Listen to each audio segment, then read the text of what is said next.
I am Sapna Vithlani from Awesome Pathak School. Today we are going to discuss about how do plant absorb water. वनस्पति पानी कैसे शोषण करता है उसके बारे में हम बात करेंगे। और मूल में पानी का वहन जो होता है उसका परिपथ कौन सा है, pathway of water movement in the root that we are going to discuss. We know that कि भाई you know that कि भाई plant absorb water, most of the water through the root system, है ना। यू नो दैट कि भाई पानी सबसे ज़्यादा रूट सिस्टम से ही लेता है, इसलिए हम क्या करते हैं, पानी यहाँ लीव्स पे नहीं डालते हैं, स्टेम पे नहीं डालते हैं, आपको पता है ना। दैट यू नो कि हम ऐसे यहाँ पे पानी डालते हैं, यहाँ पे नहीं, हम यहाँ पे ही डालते हैं पानी।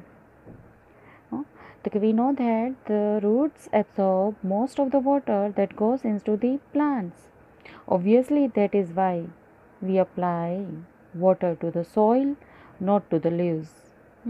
यहाँ पे वाटर हम डालते हैं, लीव्स के ऊपर नहीं, क्योंकि यहाँ से ही जाता है। तो अब रूट में भी हमने सेक्शन लिया है। आप देखो, ये रूट टिप है मूलाग्र, उसका सेक्शन जो मैंने लिया है, आप देख सकते हैं यहाँ पे क्या है, ये रूट हेयर्स है ना, आप देख सकते हैं। तो responsibility of absorption of water minerals is more specifically the function of root hairs, है ना। पानी का एब्जॉर्प्शन का मुख्य जवाबदारी किसका है, रूट हेयर्स की है। रूट हेयर्स आप देख सकते हैं, ये रूट हेयर्स है। Root hairs are thin wall slender extension of root epiblema. देखो, ये एपिडर्मल सेल है, ये एपिडर्मल सेल है ना, ये सेल मैंने ड्रॉ किया है। सबसे बाहर का लेयर जो एपिडर्मल सेल होते हैं, अधिस्तरीय कोशों, मूल में अगर बात करें तो मूलाधिस्तर, तो ये कोश का एक्सटेंशन ही है, ये बहिरुद भेदी है। किसका, ये अधिस्तर का बहिरुद भेद, यानी कि मूल रोम, मूलाधिस्तर के कोशों का बहिरुद भेद, ऐसे भी बोल सकते हैं। तो it is thin wall slender extension of root epidermal cell of, बराबर, and that provides great surface area for absorption. You know that increase the surface area for absorption. देखो, पानी यहाँ से भी जाएगा, यहाँ से भी जाएगा, यहाँ से भी जाएगा, सभी तरफ से पानी एब्जॉर्ब होगा। तो आप सोचिए, अगर इतना ही पार्ट होता तो यहाँ से पानी कितना जाता। आप सोच लीजिए कि यहाँ पे रूट हेयर नहीं है, इतना ही पार्ट है, तो यहाँ से पानी इतना ही जाएगा। अगर ये एक्सटेंड कर दिया जाए तो फिर यहाँ से ऐसे, तो यही मैंने दिखाया कि ये provides large surface area for absorption. अब आपको पता ही है कि भाई पानी तो नहीं जाएगा अकेला, साथ में कौन जाएगा, बराबर, मिनरल्स भी जाएंगे। Water is absorbed along with the mineral solute, you know that, क्योंकि सॉइल में तो क्या, पानी के साथ उसमें मिनरल भी डिजोल्व हुए होंगे। तो that is absorb by the root hairs. पहले तो रूट हेयर से एब्जॉर्ब होगा, फिर, और वो प्रोसेस कौन सी, प्योरली बाय डिफ्यूजन प्रोसेस। हम ऐसे बोलते कि यहाँ से पानी अंदर जाएगा, यहाँ पे पानी ज़्यादा है, और अंदर पानी कैसा होगा, कम होगा, तो सीधी बात से ज़्यादा से कम वाले विस्तार में जाएगा। तो डिफ्यूज़न की प्रोसेस ही हुई, वैसे मेम्ब्रेन को वो क्रॉस करेगा, तो उसको हम क्या बोलते हैं, Ashruti, you know that, osmosis process बोलेंगे। बट अब हमारी टेक्स्ट में दिया है कि ये प्रसरण है, बट इसको आश्रुति बोल सकते बिकॉज बीच में बैरियर है ना। Once water absorb by the root hairs, अगर एक बार रूट हेयर के साथ यहाँ से एब्जॉर्ब हो गया, फिर देखो, तो यही पार्ट को मैंने यहाँ पे एक्सटेंड किया है, आप देख सकते, सॉरी, एनलार्ज किया है। ये पोर्शन इतना मैंने लिया है और इसको एनलार्ज करके यहाँ पे ड्रॉ किया है। देखो, आप देख सकते हैं पूरा, यहाँ से ये रूट हेयर है, और फिर देखो यहाँ पे झलवाक पेशी है, पूरा आप देख सकते हैं, पूरा यहाँ से लेके यहाँ तक का मैंने ड्रॉ किया है ये पोर्शन। तो जो वाटर यहाँ से एब्जॉर्ब होगा, है ना, एक बार रूट हेयर से एब्जॉर्ब होगा वाटर, यहाँ से भी जा सकता है। अब मैंने ये एब्जॉर्प्शन ही दिखाया है जो एरो से, तो यहाँ से जाएगा, फिर ये एपिडर्मल सेल, फिर ये कॉर्टेक्स है, फिर एंडोडर्मिस है, पेरिसाइकल है, फिर एक्साइलम है। आप देख सकते हैं, पहले अधिस्तर है, फिर उसके बाद बाह्यक का प्रदेश है, बाह्यक के बाद ये क्या, अंतस्तर आता है, फिर परिचक्र आता है, फिर यहाँ पे झलवाक पेशी। झलवाक पेशी में पहला कौन सा आता है, प्रोटोक्साइलम, और बाद में कौन सा आता है मेटाक्साइलम। तो पाथवे यही हुआ, पहला आदि दारू, बाद में क्या आएगा अनुदारू, फिर जलवाक पेशी में एक बार आएगा या पानी फिर ऊपर जाता है लिव्स की तरफ, वो मैंने दिखाया है। तो वो यहाँ से जलवाक पेशी तक ये दोनों पथ हमें देखने हैं, है ना, ये दो पाथवे है इट बराबर। Water which is absorb by the root hairs, it can move deeper into the root layer by two pathway. एक बार जो मूल रोम से पानी एब्जॉर्ब हुआ है वो मूल के अंदर आंतरिक विस्तारों में उसका शोषण जो वो मूवमेंट होगी, तो वो दो पथ के, ये दोनों भिन्न परिपथ के द्वारा होगी। एक अपद्रव्य पथ है, एक सद्रव्य पथ है, एक एपोप्लास्ट पाथवे है, दूसरा सिम्प्लास्ट पाथवे। आप देख सकते हैं एपोप्लास्ट पाथवे हम पहले डिस्कस करते हैं, यहाँ पे मैंने दिया है see, this is the apoplast pathway. आप देख रहे हैं पानी कहाँ से जाता है, देखो पानी यहाँ पे सेल वॉल को क्रॉस किया है, देखो सेल वॉल को क्रॉस कर रहा है, सेल मेम्ब्रेन को नहीं, है ना।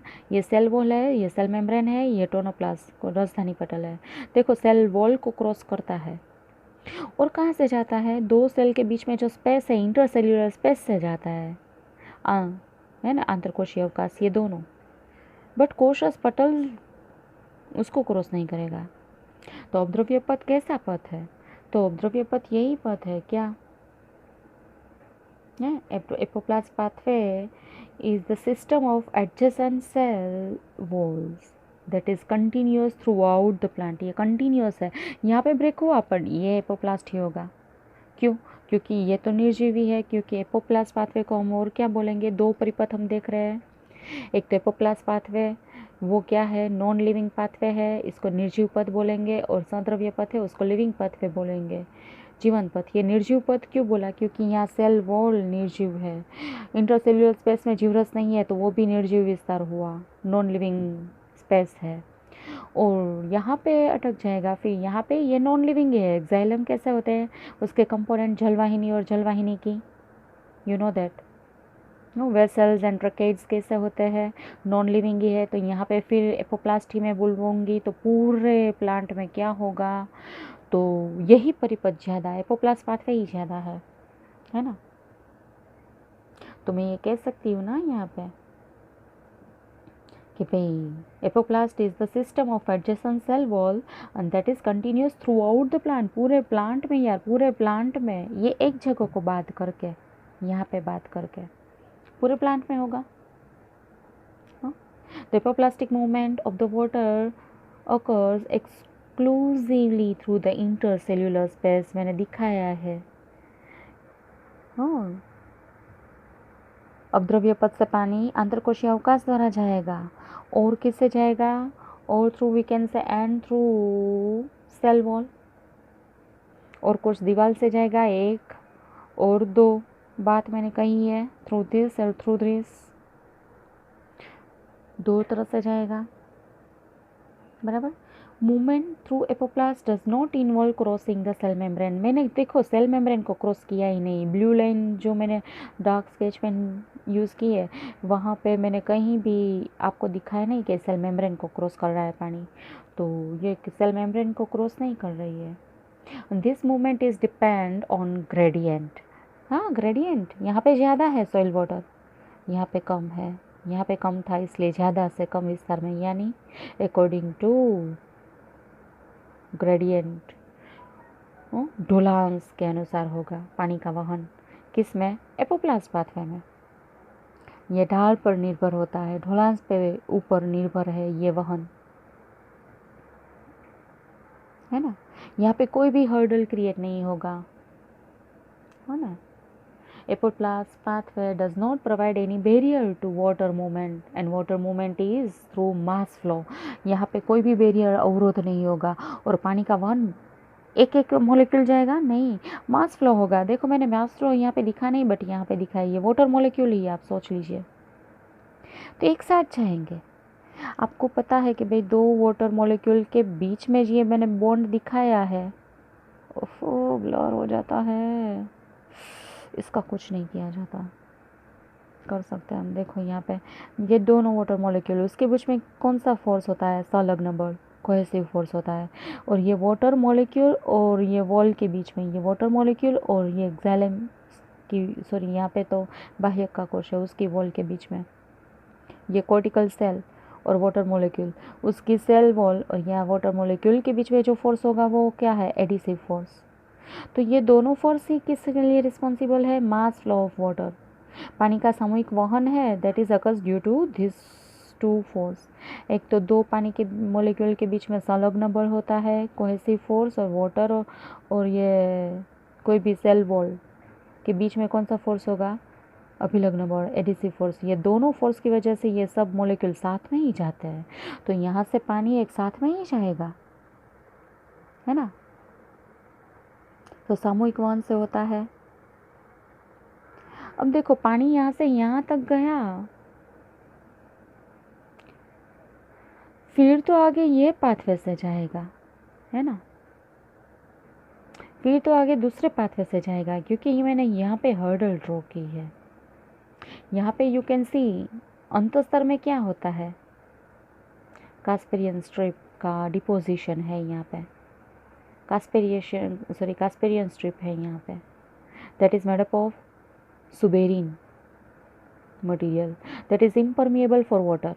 अंतस्तर में सेल वॉल पे किसका स्थूलन होता है, यहाँ पे सेल वॉल पे सुबेरिन का स्थूलन होता है और पानी के लिए अप्रवेशील है, तो फिर ये पाथवे यहाँ से ही हो सकता था पॉसिबल।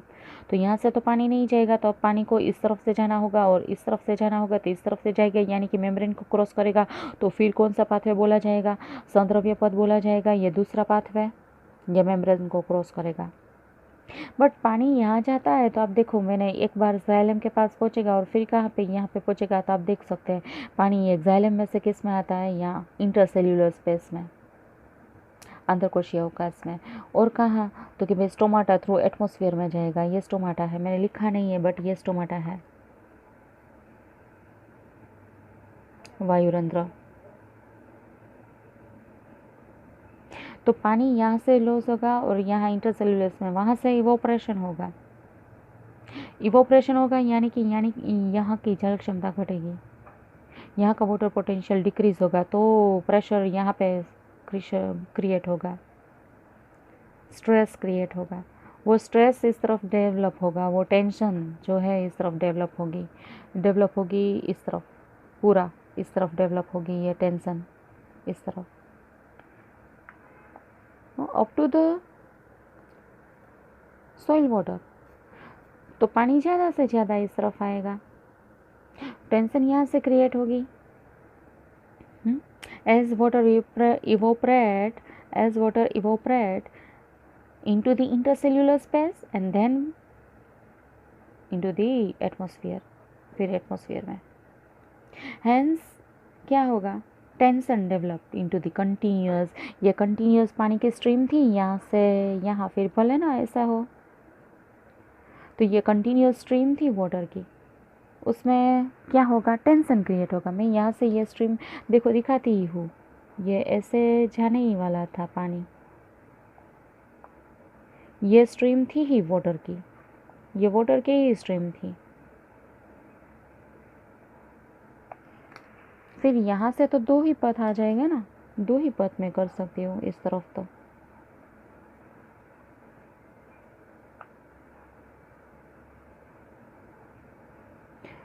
जो लिविंग कंपोनेंट है उसमें एक्साइलम के, हाँ, जैसे जलवाहक मृदु तक, जो कि उसका काम ये नहीं है पानी का मूवमेंट करना, पर थोड़ा बहुत डिफ्यूजन जैसा होता है।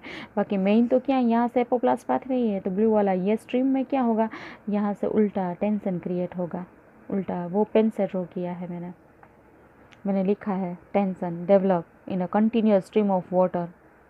ये अपद्रव्य पाथ से पानी ऊपर जाता था, उसमें क्या हुआ, ज़्यादा तो यही है, यही पाथवे ज़्यादा है, ये बहुत ही लेस है, ये मोर है और this one is very less.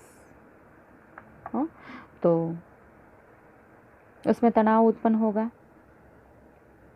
और बिकॉज ऑफ दैट क्या, यहाँ से मास फ्लो वाटर का पूरा होगा। और ये मास फ्लो किससे मेंटेन होता है, मैंने बोल दिया है, because of cohesion force between two water molecule and adhesion force between water molecule and wall of the cell. ये दोनों फोर्स की वजह से मास फ्लो इस तरफ होगा। अब हम बात करते हैं सिंपलेस्ट पाथवे। देखो ये सिंपलेस्ट पाथवे है, लिविंग पाथवे। इसमें पानी किसको क्रॉस करने वाला है? देखो सेल मेम्ब्रेन को क्रॉस करके जाता है थ्रू प्लाज्मोडेस्माटा। ये प्लाज्मोडेस्माटा मैंने ड्रॉ की है ना, ये प्लाज्मोडेस्माटा है, आपको पता है। मैंने ये पार्ट यहाँ पे एक्चुअली ये यहाँ पे ड्रॉ किया है ऊपर ही, तो ये क्रॉस होगा, पानी इस तरफ आएगा, फिर ये प्लाज्मोडेस्माटा थ्रू जाएगा। हाँ, तो अब ये पोर्शन मैंने ऊपर दिखाया ही है।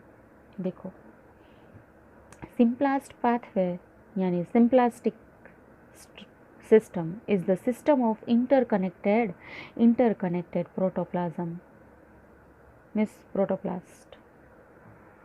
सद्रव्य परिपथ तंत्र जो है वो आंतर संबंधी जीवरस तंत्र है। इसमें क्या होगा तो कि भाई neighbouring cells are connected through cytoplasmic strand. या नेबरिंग सेल मैंने यहाँ पे एनलार्ज किया है, नेबरिंग सेल पास में जो कोष है वो these are connected through cytoplasmic stream. ये साइटोप्लाज्मिक स्ट्रीम कोश रसीय प्रवाह से जुड़ा हुआ होता है, दोनों कोश। और ये कोश रसीय प्रवाह किसके अंदर है? प्लाज्मोडेस्माटा के अंदर है। अब देखते हैं दैट एक्सटेंड थ्रू प्लाज्मोडेस्माटा। तो ये स्ट्रीम कहाँ है? प्लाज्मोडेस्माटा के अंदर। ये स्ट्रक्चर प्लाज्मोडेस्माटा है, उसके अंदर जीवरस का प्रवाह है, साइटोप्लाज्मिक स्ट्रीम या साइटोप्लाज्मिक स्ट्रैंड बोले आप, है ना, यही। Okay, during symplastic movement the water travel through the cell, this travel through the cells. यहाँ पे कोश रसीय प्रवाह से वहन होगा, तो कोश के अंदर अगर बोले तो यहाँ जीवरस में से होगा, और दो कोश के बीच में अगर बोले तो दो कोश के बीच में यहाँ इंटरसेल्यूलर स्पेस में किससे? प्लाज्मोडेस्माटा थ्रू होगा। कोश के अंदर बोले तो जीवरस में पानी का प्रवाह दिख रहा है। एक बार पानी अंदर गया तो अब जीवरस में पानी का प्रवाह दिख रहा है कोश के अंदर। पर दो कोश के बीच में बोले तो यहाँ पे प्लाज्मोडेस्माटा में। इफ इनसाइड द सेल बात करें पानी का प्रवाह, हाँ, ये flow of water inside the cell occurs through cytoplasm, but between the cell occurs through plasmodesmata. कोश के अंदर बोले तो कोश रस यानी कि जीवरस के द्वारा पानी का वहन होगा, और दो कोश के बीच में बोले तो कोश रसीय तंतु द्वारा पानी का वहन होगा। दो बात, एक और दो। गुजराती मीडियम वाले के लिए मैं लिख दूंगी, या ए और बी मैं टेक्स्ट में दिखा दूंगी, तो यही आपको यहाँ पे लिखना है अगर आप ड्रॉ करें तब, है ना। और ये कैसे होता है? देखो इस सेल में ज़्यादा है, इस सेल में कम है, तो इस तरफ से इस तरफ ही होगा, यानी कि ग्रेडिएशन तो दिख रहा है आपको, ये सेल से इस तरफ है, तो जो वाटर फ्लो होगा वो कैसा होगा? अकॉर्डिंग टू ग्रेडियंट, संकेंद्रण ढोलांश के अनुसार ही पानी का वहन होगा, है ना, वो आप देख सकते हैं। बट ये वहन कैसा है? स्लो होगा, ये वहन थोड़ा स्लो होगा, धीमा होगा। क्यों? क्योंकि यहाँ पे पानी को किसको क्रॉस करना पड़ता है? ये सेल मेम्ब्रेन को क्रॉस करना पड़ता है। Water has to enter through the cell membrane, hence movement is relatively slow. Cell membrane को क्रॉस करेगा, इसलिए थोड़ी मूवमेंट कैसी होगी? ये अवद्रव्य पथ से थोड़ी स्लो होगी यहाँ पे, हाँ, ऐसा अगर हम बोले तो, क्योंकि यहाँ सेल मेम्ब्रेन को क्रॉस करना है। देखो आप देख सकते हैं यहाँ सेल मेम्ब्रेन को क्रॉस ही नहीं कर रहा था, यहाँ सेल मेम्ब्रेन ऐसे ही है ना। और ये जीवरस का प्रवाह प्रैक्टिकली देख सकते हैं। हाइड्रिला प्लांट जो है एक्वेटिक प्लांट है, जलोद्भिद वनस्पति है, तो उसके पर्ण में आप देख सकते हैं जीवरसीय प्रवाही। आप किसकी मूवमेंट देखेंगे तो जीवरस में जो ये क्लोरोप्लास्ट हो गए, हरित कण हो गए, ये ऐसे इसका साइक्लोसिस देखने को मिलेगा कि जीवरस का मूवमेंट ऐसा होता है। ये प्रैक्टिकली अगर आप माइक्रोस्कोप में आप देखें तो आप देख सकते हैं। मोस्ट ऑफ द वाटर, अब ये प्रवाह से ये धीरा है, ये फास्ट है, तो ज़्यादा वाटर तो किस प्रवाह से जाएगा, तो कि भाई ये पथ परिपथ ज़्यादा देखने को मिलता है, एपोप्लास्ट पाथवे ज़्यादा दिखेगा, स्पेशली बाह्यक में अगर हम बात करें तो यहाँ पे most of water flow into the root through, है ना, most of the water flow in the roots, है ना, occurs via the epiplast since the cortical cells are loosely packed। मूल में सबसे ज़्यादा पानी का वहन अपद्रव्य परिपथ द्वारा ही होगा, क्योंकि देखो यहाँ कॉर्टिकल सेल्स कैसे है, एक दूसरे से काफ़ी अलग अलग है, में शिथिल गोठवनी है, स्पेस दिख रही है आपको, अंतरकोशीय अवकाश दिख रहा है, इसलिए ज़्यादा स्पेस मिलेगी, वहाँ से ज़्यादा पानी जाएगा, दे आर लूजली पैक्ड, शिथिल गोठवनी है। Hence you offer no resistance to water, यहाँ पे कोई अवरोध नहीं होगा पानी को मूवमेंट पे। अब कॉर्टिकल प्रदेश, यानी कि आपको पता है कि कॉर्टिकल में अधस्तर आता है, मुख्य बाह्यक आता है और अंतस्तर, अंतस्तर भी कॉर्टिकल का ही पार्ट है, it is inner most layer of cortical. आप चैप्टर नंबर 6 में पढ़ गए हैं कि अंतस्तर है वो सबसे, ये अंतस्तर है कॉर्टिकल का, मीन्स बाह्यक का सबसे अंदर का स्तर है वो कौन सा है, अंतस्तर, आप पढ़ चुके हैं चैप्टर नंबर 6 में।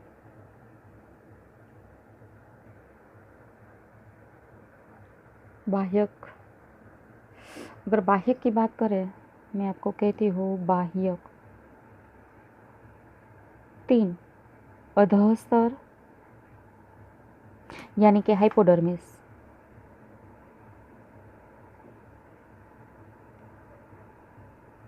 फिर मुख्य बाह्यक, मेन कोर्टेक्स, और सबसे अंदर का अंतस्तर यानी कि एंडोडर्मिस। ये 3, ये बाहर का है, बीच वाला है ये अंदर का, किसी किसी में अंतस्तर हो, अधस्तर होगा, किसी में नहीं होगा। यहाँ पे नहीं मैंने ड्रॉ किया है, मैंने यहाँ पे यही ड्रॉ किया और यही ड्रॉ किया है, तो बाह्य का सबसे अंदर का स्तर यही है ना, तो ये सबसे अंदर ही स्तर है। तो अब यहाँ पे यहाँ पे हर्डल क्रिएट होगा, ये अपद्रव्य पथ में सबसे ज़्यादा इससे होता है, बट यहाँ पे हर्डल डेवलप होगा। देखो the inner boundary of cortex that is endodermis, ये मैंने बोला सबसे अंदर का स्तर, बाह्य का जो अंतस्तर है वो is impervious to water because of band of suberized matrix that is called Casparian strip। Casparian strip की, कास्पेरियन पट्टी की वजह से, यहाँ कास्पेरियन पट्टी जो है उसकी वजह से ये यहाँ पे पानी के लिए इम्परमिएबल हो गया है, यहाँ से पानी अंदर नहीं जाएगा। तो water molecule are unable to penetrate this layer, यहाँ से पानी अंदर नहीं जाएगा। So they are directed to the wall region, है ना, यहाँ से इस तरफ जाएगा, यहाँ से इस तरफ जाएगा, ज़्यादा इस तरफ आएगा, यहाँ से जाने, यहाँ देखो थिक वॉल ड्रॉ किया है, यहाँ पे थिक वॉल ड्रॉ किया है, बट ये एक्साइलम एलिमेंट है ना, इसमें ये आदि दारू प्रोटोक्साइलम, उसके सामने वाला एग्जैक्टली उसके सामने वाला कोश जो होता है, जो अंतस्तर का कोश है, it is called passage cell, पथ सेल। पथ सेल यानी पैसेज सेल, पथ कोश किसको बोलते हैं? Cell lie in front of protoxylem, cell lie in front of protoxylem and that is very thin walled। देख रहे हैं इसका वॉल मैंने पतला ड्रॉ किया है, अंतस्तर का एक कोश है बट आदि दारू के एग्जैक्टली सामने है, तो यहाँ से पानी ज़्यादा जाएगा, यहाँ की वजह से इस तरफ ज़्यादा आएगा, ये प्रोवाइड करेगा पाथवे, बट यहाँ सेल मेम्ब्रेन को क्रॉस करेगा, इट मीन्स कौन सा पाथवे हो गया? सिंपलेस्ट पाथवे ही हो गया, है ना। तो then water moves through the symplast pathway, है ना, and again crosses the membrane to reach the cells of xylem, यहाँ से xylem तक पहुँचेगा। Movement of water through the root layers ultimately symplastic in endodermis, यहाँ से तो सिम्प्लास्ट ही होगा। फिर एक बार यहाँ पे आ गए तो ये निर्जीवी है ना, यहाँ तो निर्जीवी है, यहाँ तो पूरा पानी का ये भर जाएगा क्योंकि यहाँ जीवरस है ही नहीं, इसके अंदर वाटर मॉलिक्यूल फ्री है। अब यहाँ जीवरस है ही नहीं। देखो मैंने ये जीवरस बताया था, ये जीवरस मैंने पेंसिल से डार्क किया है, ये जीवरस से भरा हुआ है पूरा, बट यहाँ पे जीवरस नहीं है। अंदर की लाइन नहीं करनी है आपको। देखो ये अंदर सर्कल किया है ना, वो आपको ड्रॉ नहीं करना है, खाली रखना है, वो ऐसे ही ब्लैंक ही रखना। मेरे मुझसे ड्रॉ हो गया, देखो मैंने क्रॉस किया है, वो वॉल नहीं ड्रॉ करनी है। ओके, अब this is only the pathway, यहाँ तो एक ही पाथवे है। देखो यहाँ मैंने ब्लू किया ही नहीं। Symplast is only the water pathway which occurs over here. फिर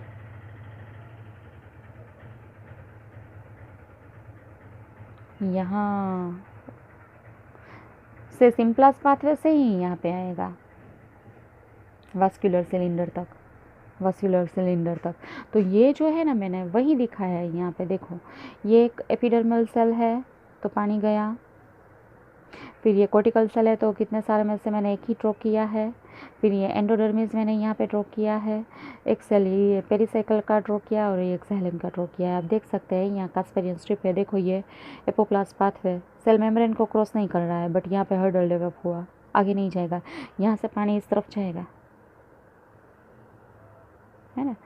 देखो ये सिम्प्लास्ट पाथवे है, थ्रू प्लाज्मोडेस्माटा जा ही रहा है, आप देख सकते हैं, और xylem एलिमेंट है, यहाँ से ऊपर जाएगा फिर, है ना। तो एंडोडर्मिस में एक ही पाथवे है। फिर हो सकता है कौन सा पाथवे, फिर मैंने बोला ना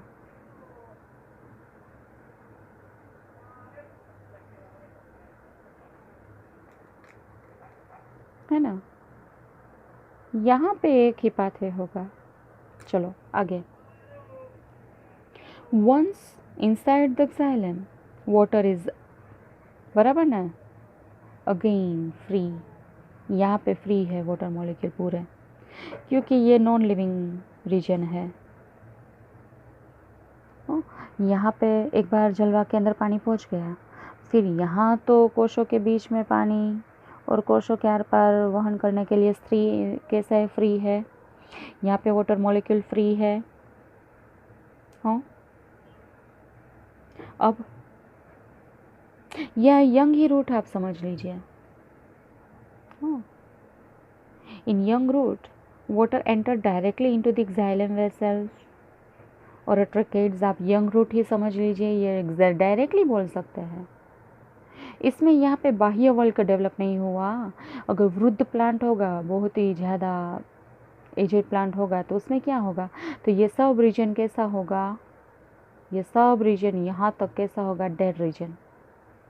तो डेड रीजन होगा तो थोड़ा प्रॉब्लम होगी आने के लिए, मैं बोल सकती हूँ, बराबर, क्योंकि वहाँ पे सुबेरिन से ये स्थूलन हुआ होगा। ये सभी सेल में आप चैप्टर नंबर 6 में पढ़ गए हैं कि यहाँ के भी सेल डेड हो गए होंगे।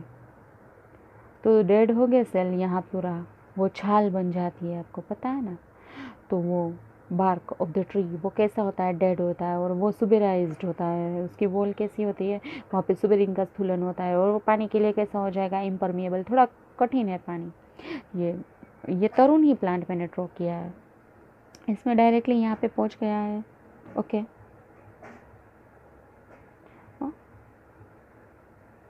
ये xylem एलिमेंट तो कैसा है, निर्जीवी है, डेड ही है, आपको पता है। These are non living constituent and so are parts of the apoplast. ये एपोप्लास्ट पाथवे का ही पार्ट है, मैंने ये भले ही ड्रॉ किया। वो xylem पेरेन्काइमा के लिए समझिए, जलवाहक मृदु तक के लिए समझिए, बहुत ही कम डिफ्यूज़न ही होगा उसमें। सबसे ज़्यादा पानी तो किस में है, जलवाहक पेशी से किससे मूव होगा, तो एपोप्लास्ट पाथवे। रेड वाला मुझे ड्रॉ ही करना नहीं चाहिए था, आप लोग लगे तो नहीं ड्रॉ करना है ना। चलो ओके, क्योंकि ये माइन्यूट वाटर मैंने लिखा है, देखो ये बहुत ही लेस, इससे ज़्यादा। ओके, अब सम प्लांट है वह, ये तो एक बार हो गया, फिर तो पानी इस तरफ जाएगा ही। अब कोई प्लांट में क्या होगा, सम प्लांट है वह additional structure associated with them that help in water absorption. किस कोई प्लांट में थोड़ा संकलित विस्तार होता है रूट के साथ। ये माइकोराइजा मैंने ड्रॉ किया है, माइकोराइजा आप देख सकते हैं, कवक मूल। उसमें रूट और फंगस का सिम्बायोटिक रिलेशन होता है, मूल और फूग का सहजीवन, है ना। अब फंगस क्या, फंगस की जो हाइफा होती है, कवक तंतु जो होते हैं, वो लार्ज सरफेस एरिया प्रोवाइड करेंगे एब्जॉर्प्शन के लिए, सबसे ज़्यादा पानी और वो मिनरल्स जिसके द्वारा एब्जॉर्ब हो गए। ऐसे ही रूट जो एब्जॉर्ब करेगा इससे ज़्यादा ये इससे होगा, ऐसे ही पानी जो एब्जॉर्ब होगा वो थोड़ा लेस होगा, बट ये कवक मूल से क्या होगा, वाटर एब्जॉर्प्शन लार्ज होगा, है ना, वो ज़्यादा होगा। ये फंगस है, फंगल हाइफा है, it provide large surface area for absorption और स्पेशली फॉस्फेट एब्जॉर्ब ज़्यादा होगा। साथ में ये रूट क्या प्रोवाइड करेगा, तो रूट है वो फूग को क्या प्रोवाइड करेगा, देखो फूग फंगस है, रूट को सॉल्ट और वाटर प्रोवाइड करता है, तो रूट सामने क्या sugar and nitrogen containing compounds provide करेंगे, है ना। Fungus provides water and minerals to the plant, in turn root provides sugar and nitrogen containing compounds to the mycorrhiza, बराबर ना, मिस के रूट को। अब some plant have an obligate association with mycorrhiza, जैसे कि हम बात करें कंपलसरी होना चाहिए एसोसिएशन, ऐसा माइकोराइजा कवक मूल होना ही चाहिए। पाइनस सीड्स में ये सीड है, अब इसका जर्मिनेशन यहाँ से रूट सिस्टम और यहाँ से स्टेम, यहाँ से मूल तंत्र, यहाँ से प्रोटोतंत्र, ये जर्मिनेशन जो होता है वो विदाउट फंगस होगा ही नहीं, मीन्स विदाउट माइकोराइजा होगा ही नहीं, है ना। Pinus seeds can not germinate and establish without presence of mycorrhiza. तो यही हमारा पूरा टॉपिक था, है ना। आई होप आप लोग को समझ में आया होगा। बाय।